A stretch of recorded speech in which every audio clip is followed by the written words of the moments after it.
Putting together a cast for a show is always a challenge because you not only cast each role the best you can, but look at the sort of the big picture and see how everyone looks together. Lost was an especially large challenge because the cast was 14 people. We had 3 weeks to cast the whole show.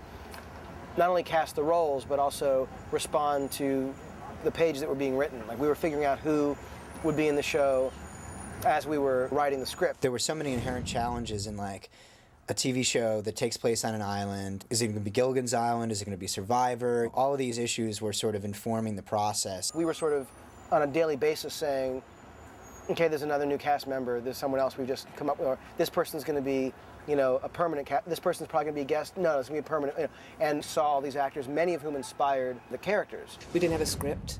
It was an outline and some idea of where we were going. So Damon would spend his days writing the script, and his nights he would be writing sides, which are, you know, scenes that the actors would read. The search for Kate was like the first thing that April was sort of assigned to do. Yoonjin Kim came in and read for Kate, and she was fantastic, and we were looking over her resume, and there were all these movies in Korean. Like, oh, do you speak Korean? And she's like, oh yeah, I was actually raised in Korea. I speak fluent Korean. And in fact, not to toot my own horn, but I'm a massive movie star in Korea. To which we kind of said, like, well, she's got to be in the show now. You don't seem afraid at all.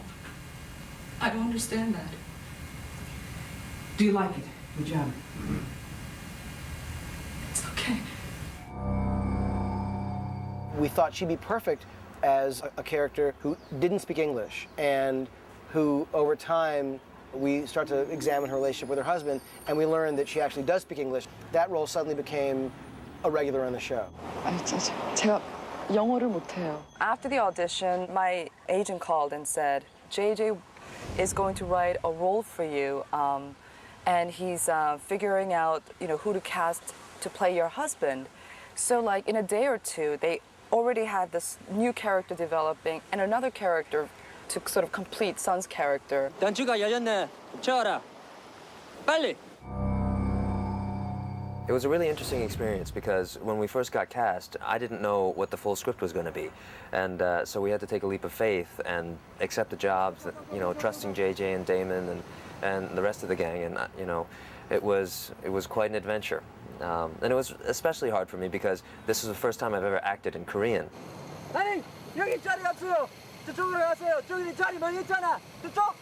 And so, you know, I had to brush up my language skills, and I hadn't spoken regularly since, you know, high school with my parents. So it was a really interesting challenge. 여기 음식이에요. 한번 하나 들어보세요. 자. 이거 성게예요. 아주 맛있어요. 먹으면 살아갈 수 있어요. 한번 먹어보세요. What, that? What is that? 우리 먹어야기 충분해요. 한번 잡숴보세요. Dude, guess what? I'm starving, but I'm not nearly that hungry. No way, no. I think Jorge might have been the second person to come in. He was the first one we knew we were going to cast, because we didn't bring anybody else in for the part. Because there was no character. You know, I mean, that character was essentially created for Jorge Garcia. My Curb Your Enthusiasm had just aired, and I'd walked in, so they kind of knew who I was because they had seen it. And I went in and I was reading Sawyer Sides. I just kind of did the Sawyer Sides just the way I would do it. Jorge Garcia, I can be the nice guy if you want. But we both know, just be an act. Please take it off. What do you give me? It's not yours, goddammit! Give it to me! Give it to me! It's not yours! Stop. It's not yours! You don't deserve it! What do you We loved him. He was just like spectacular. And my recollection was I had never seen him before. I'd seen that episode the night before, and he came in, and I was like, oh my God, that's the guy. And it was, I mean, it wasn't even a question. We didn't read anyone else for the part of Hurley. It was about finding great actors and then finding a place for them in this piece. And, you know, JJ has an amazing eye, and Damon, I thought, for, you know, first time, you know, creator, also just had a really great take on things. But I think the idea that you could find Jorge and be like, he's great. How do we figure out how to get him in this show? Hurley. Whereas in another pilot, you know, it's like if he isn't right for the 5 parts you're reading, he's out. Saeed was not in that first outline. Hurley was certainly not in that first outline. Sun and Jin were not. And there were other characters that were in the outline that were sort of very nebulous. When I first auditioned for the show, I had just little pieces, just little scenes. Some of them were in the pilot, some of them weren't. Could you ask any more questions? I'm making conversation. That's what you have to do, ask questions. Yeah, well, I'm kind of into my own thing here, so how about you take a time out until Daddy gets back, okay? We wanted someone who had that kind of, dare I say, Paris Hilton quality of someone who was sort of like, whatever kind of a feel. And we saw a lot of girls. But she couldn't just be shallow, because we knew that the storyline was going to require a little bit more to go on. As if I'm gonna start eating chocolate. Shannon, we may be here for a while. I was in the car with someone, and my manager calls. Typical like LA day, you know, your manager calls, hey, I have this script. I haven't read it, but you should check it out. It's a pilot. And at that point I had said, you know what, I just don't think this year I'm gonna read a pilot. I don't think I can put myself through it again. I just don't wanna do it. Where I get home, look in the fax machine, it says J.J. Abrams in Hawaii. And I called her and I said, hey, get me in a room with him, please, please, please, please. As if I'm going to start eating chocolate. Well, interfering with your eating disorders is not something that I aspire to. I mean, I hope you know that. It'll be a couple days for the rest of your team to find this, and possibly 3, and then you're looking at 72 hours or Thank more. you. I know how long 3 days is, and as if we're not going to get rescued. I'm not saying we're not. Just looking out of the plane when we went down, there's really nothing out there. We're 6 hours out of Sydney. There's nothing. I was actually working up in Edmonton at the time, in Canada, in the many feet of snow with freezing feet, finding out about this, and I wasn't able to come down to meet on it. I ended up sending a tape. My best friend, her name's Ruth. She's the greatest. Known each other since we were 6. She's funny as hell, and she's married to this amazing guy. We met him the same night. I was actually kind of pissed that he liked her. Emily was really Australian. That was one thing we were really looking for, because the plane was leaving from Sydney. It was also someone who could have the youth and the sweetness, but also someone who looked like they'd had a life. Morning delivery. Oh, you're sweet. Thanks. Well, I figured in your condition, with the extra baggage, you know. Well, I can still walk. Barely. Anyway, I worry about you out here, you know. It's very sunny. I was offered mainly fantasy-based characters, elves, pixies. So a contemporary character was important for me, and someone who had a little layers, you know, and edge to him. Charlie?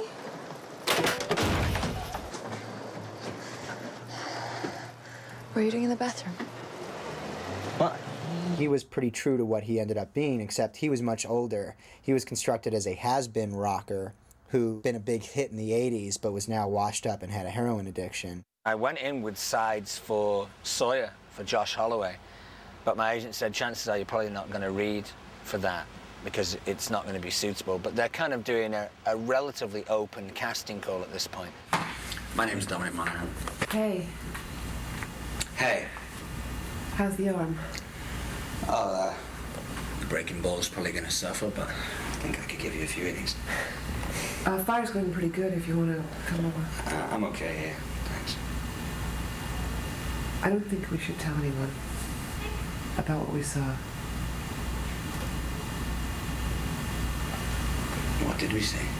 When Dominic Monaghan came in, he was just such a good actor that we thought, well, you know, you can be a young has-been. Excuse me. Are you sure you want to be smoking with the plane stuff? Sure, you want me to shove my foot up your ass? Sawyer, in the original version of the outline, he was sort of a Prada suit-wearing, slick kind of con man, like a la like Gary Glenn Ross, like a Mamet kind of style guy. I go to do the reading for JJ and Damon, and on the breakdown it said, slick city con man, and he's from Buffalo. You want to know about me? Oh, yeah. Sure, if you like. I was born in Pittsburgh. Father died when I was 2, mother when I was 4. Moved to Buffalo. Lived with my aunt and uncle. She sat around on her fat ass all day while he ran scams. About halfway through it, I got stuck. Couldn't figure it out, so I just kicked a chair into the wall. And then it all came back to me, so I finished out the monologue, and I think that's probably what got me the job. They were like, ooh, yeah, we're looking for a salty kind of guy like that. He was not at all that guy, but he was so watchable that we're like, okay, forget the fact that he's a Prada suit wearing like slick guy. Like this guy's sort of more of a feral, like, you know, southern, you know, equally intelligent, but a different kind of guy entirely. So let's rewrite the character around him. Come on, let's go. That's it. It's over. Come on. That's it. Think of this friend. You want some more of me, boy? Tell everyone what you told me. Tell them that I crashed the plane. We knew early on that it was going to be an international cast. We were going to have this international airliner. It wasn't going to be a bunch of Americans. And I had recently worked with an actor named Naveen Andrews on a ABC television show that lasted 6 episodes called The Beast, and he was just a standout. And he did one read, and it was a marriage right from the start. How do you know how to do all that? I was a military communications officer. Yeah? You ever see battle? Oh, yes. I fought in the Gulf War. No way. I have a buddy fought over there. He was in the 104th Airborne. Were you in the Air Force, Army? The Republican Guard. When we started looking for this character, it's like he was the guy we wanted. Now, we did look through a lot of other guys. We were even surprised he would do it. I just went in and met JJ and Damon and Brian and just did the scene. And it wasn't until I was cast that I got a script. So, you know, from the outset, there wasn't that much preparation I could do. All I knew was that he was from Iraq and he'd obviously been in the army. Mr. Locke said a miracle happened to him. Yeah, well, a miracle happened to all of us, Walt. We survived the plane crash. Harold Perrineau happened to be in town doing Top Dog Underdog with another wonderful New York actor. And when we were starting to cast the role of Michael and Walt, it was a natural thing to, like, get him in. In the comic books in Spanish. You, read Spanish? No. I found it. Look, man. We need some help here, all right? I don't know how to do this yet. The first time I met Damon and JJ and all those guys, I was a little skeptical about the whole process. You know, there's a pilot about a plane crash and people in Hawaii. And as it went on, they started talking about this project more and more, and I was like, this is kind of interesting. So I go to do my audition and read the little bit of information that I have, and then JJ says, okay, well, let's think about this. And I go, oh, okay, well, let's think about that. And I try it again, and then he goes, well, what about this? And then suddenly it kicked in my head, like he did some Jedi mind thing. Like suddenly I got it, like, oh my God, there's so much to do here. There's so much to fill in, and so much. And they started talking about all these ideas that they had. How's your son? Well, yeah, I think he'll be all right. How old is he? 9, 10? 10. What is it, like checkers? Not really. It's a better game than checkers. Do you play checkers with your pop? No. I was in Australia with my mom. You have no accent. Yeah, we move a lot. She got sick. She died, so. Malcolm had been in Antoine Fisher, he played him as a 5-year-old, and was very impressed with the performance from him in that. But we did do due diligence. We saw a lot of kids, a couple of the other boys who had been doing a lot of acting. And we brought 3 boys to the studio and network. But Malcolm was, for us, the strongest choice. I live in Australia with my mom. She got sick. She died a couple of weeks ago. You're having a bad month.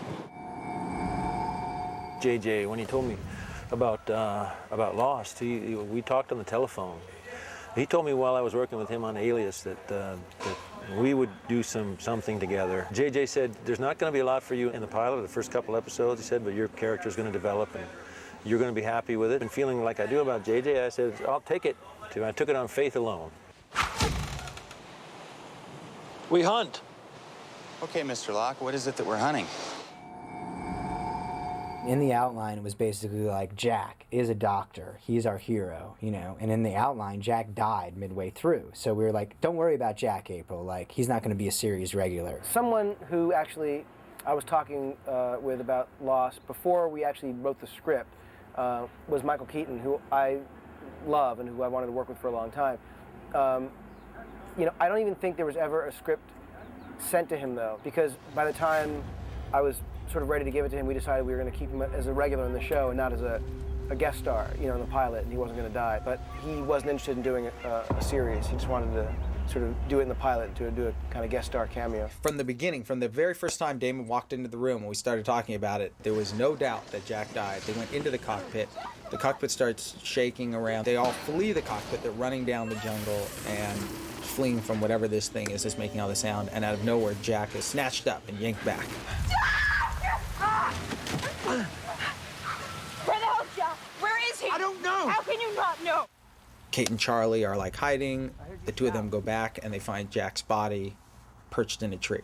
And it later became the pilot. The character of Jack died about halfway through, which we did because we thought it would be an interesting, unexpected, you know, kind of story turn. The big psych out is the audience will be totally invested in this guy, and then he'll get killed in the middle of the show. So people will be like, oh my God, the show, I never know what's going to happen next. But what it did really was just anger the people who read the script. They felt like they were going along with the ride and they, you know, were into the story, and that the death of that character sort of took them out of it. And it made them sort of resent the story. He died without a doubt until a week before we started shooting, when Steve McPherson, who was the head of Touchstone at the time, was adamant about Jack living. His point of view was, you're asking your audience to have faith in this character and to believe in him, and you don't want to take that away. You want an anchor, and someone you can believe in. And Jack is that character. You know, from a network television standpoint and from a series standpoint, it just didn't make any sense to kill Jack off. And, you know, JJ pretty quickly embraced that and understood why that wasn't a good idea and came up with a brilliant fix of how he could be in jeopardy and really still be the center of this show, but survive, and obviously he has survived. And that changed sort of the second half of the story, but at the same time, you know, it was the right decision to make. And that's when we said to April, okay, we're going to need a Jack now. Excuse me. Did you ever use a needle? What? Did you ever, patch a pair of jeans? I made the drapes in my apartment. Well, that's fantastic. Listen, do you have a second? I need some help. JJ, when I met him for the first time, you know, I hadn't read the script because he wasn't letting anyone read the script at that point, and I could tell he was like really kind of immediately interested in me, and he started telling me what the first like 10 minutes of the script were. And JJ gets so like, you know, very visual and very animated and very excited when he pitches like ideas and story, and I just knew that it was going to be incredibly cool and something that I would be very, very excited to do. It's the kind of thing that's right up my alley, just on a sort of genre and tonal level. Excuse me. Did you ever use a needle? We probably read, like, you know, 75 girls, women, you know, different sizes, shapes, ethnicities, ages, everybody for Kate. It was just, nothing was really clicking. Well, because Jack was going to die. There had been a plan that she was going to be the one who's leading everybody. And that was, we needed someone who had that power. She was, in the initial outline, sort of constructed as a woman who was not at all a fugitive. She'd been recently married, and her husband went to go to the bathroom when the tail section flew off. So her entire arc was, I'm now separated from my husband, I believe he's alive. And then we got a tape from Canada, from the casting director up there. She said, you know, you take a look at this girl. I took a look at her, and I rushed the tape over. We would get these tapes from April after sort of casting sessions, and, you know, she would flag certain people that she thought were good. We were sitting in JJ's office, I remember. He had the remote in his hand, and I was on the phone talking to somebody else about something else.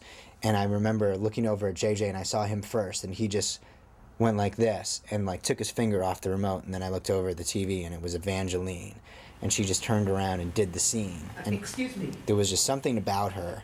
We'd never seen her before. She had this sort of confidence and a vulnerability both at the same time. He literally turned to me and said, like, I think that's her. So we called April up, said, get her on a plane, bring her down here. Evangeline came in the next day. Then she came in and she gave a spectacular reading. JJ gave her some direction, and it was like this weird moment. I remember vividly sitting next to Damon, and we both looked at each other, and there was no doubt that that was Kate. And not only did she look exactly like we had always envisioned Kate, but her performance and her adjustments from JJ's direction were spot on, like no one else had been. I've been in Sydney. Sydney? What do you do there? I am a junior VP of marketing and business development for Pratt Harris. What's Pratt Harris? We're the leading providers of business logic integration solutions. Well, that'll come in handy here. I had spent 2 weeks sitting in a hotel room, sweating bullets and twiddling my thumbs, waiting to hear if my visa would come through. So already I was in a weird headspace where I didn't know anybody in LA. I didn't know if I was getting the job, and I didn't know if I did get the job, if I was up for the job. People who are Canadian or from any country for that matter, they have to have, I guess it's called an O1 visa to work in the United States. And if you have an extensive body of work, if you're an actor who's worked a lot and people know you, the INS people understand why that person is important to the process and stuff. It's like they've worked, you need them, whatever. But somebody who's done no work, well, why do you need this person? How do you know they're going to be good? Why can't an American actor play that role? We had to send her back to Canada and hope that we could get this visa through. All of the legal at ABC and at Disney was trying to get her into the union, into the Screen Actors Guild, and to get her visa cleared to work in the United States. We were scheduled to start shooting on a Thursday, and Evangeline Lilly was supposed to be there bright and early the first day of shooting in LA, and we were only going to be shooting in LA for a few days before we headed off to Hawaii. We had no choice but to start shooting. The cameras rolled. JJ started shooting. They did the production schedule so that Evie's character of Kate would not work for a few days. So at least we had another couple days where we could try to work on it. The contingency plan was to keep casting. It was like, let's see if there's anybody else. That Thursday, the day we started shooting, Tom Sherman and myself spent the entire day auditioning actresses to replace Evangeline Lilly. We're sitting there, reading people and auditioning women, kind of going, what's going to happen? What's going to happen? And I have a BlackBerry. I kept checking my BlackBerry to see if there was any emails from anybody. And after about the 17th woman came in to read that morning, I got an email that said Evangeline's visa has cleared. And, we all jumped up screaming in the room. We got the word the day before I had to start work that I actually was hired and that I got the visa and it came through. Truly, it's as if Evie stepped out of the shell, fully made. I mean, she's brilliant, she's subtle, she's intuitive. I sort of look at every character on Lost as their own show, so that every week we'll sort of alternate and see another person's series, and it ultimately allows us to give a singularity to what is ultimately an ensemble show.